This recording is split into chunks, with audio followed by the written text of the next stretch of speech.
Ką jums reikia žinoti apie žmogų, apie kurį dabar galvojate? Pirmiausia, pasižiūrime, kas yra tarp jūsų. Kokie yra santykiai tarp jūsų.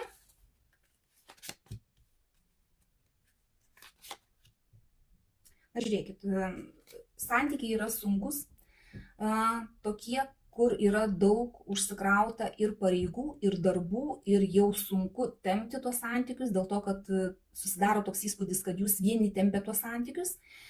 Ir čia net noras yra kažkaip tai atsiriboti, per kažkokį tai atstumą laikytis, per ištiestą ranką neprisileisti, kad nesikartotų kažkokios tai klaidos, kurios jau buvo jūsų gyvenime, nes lazdos krenta, tiek 10, tiek 9 sako apie tai, kad santykiuose yra sunku.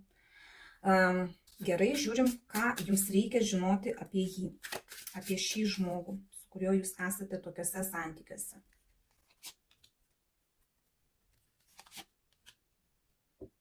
Na, žiūrėkit, iš tikrųjų tai reikia žinoti, kad tas žmogus liūdi dėl praeities kažkokios tai arba dėl žmonių iš praeities.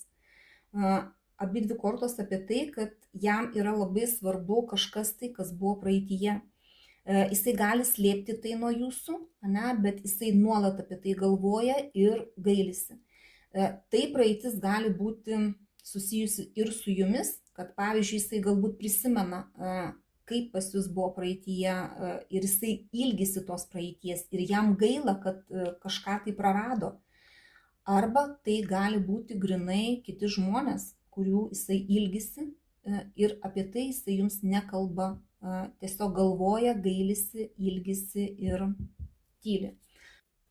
Na ir pasižiūrėkime dar tada patarimą, kaip jums elgtis.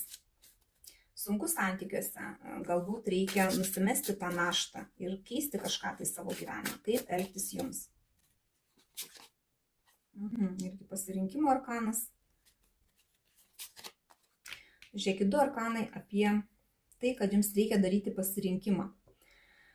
Iš vienos pusės jūs nežinot visos informacijos ir jūs nenorite rinktis, dėl to, kad jums ne viskas matoma, ne viskas aišku. Iš kitos pusės jums sunku rinktis dėl to, kad širdyje yra jausmai ir jūs turite jausmus. Bet pasirinkimą vis tiek reikėtų padaryti.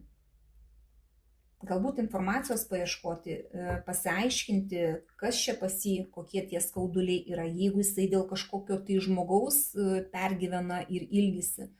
Tai, vėlgi klaustukas, kas tas žmogus buvo. Reikia jums to, ar nereikia, kad jo galvoje būtų, jo širdyje būtų kitas žmogus, dėl kurio jisai pergyvena. Arba galbūt jisai ilgisi jūsų santykių, kokie buvo pas jūs pradžioje ir galbūt reikėtų tada kažką tai keisti. Bet čia reikia daryti pasirinkimą būtent jums.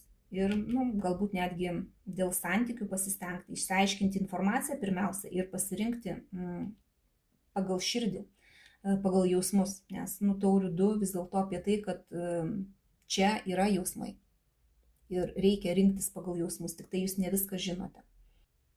Tai va, tiek ir reikėjo jums žinoti apie jį dabar.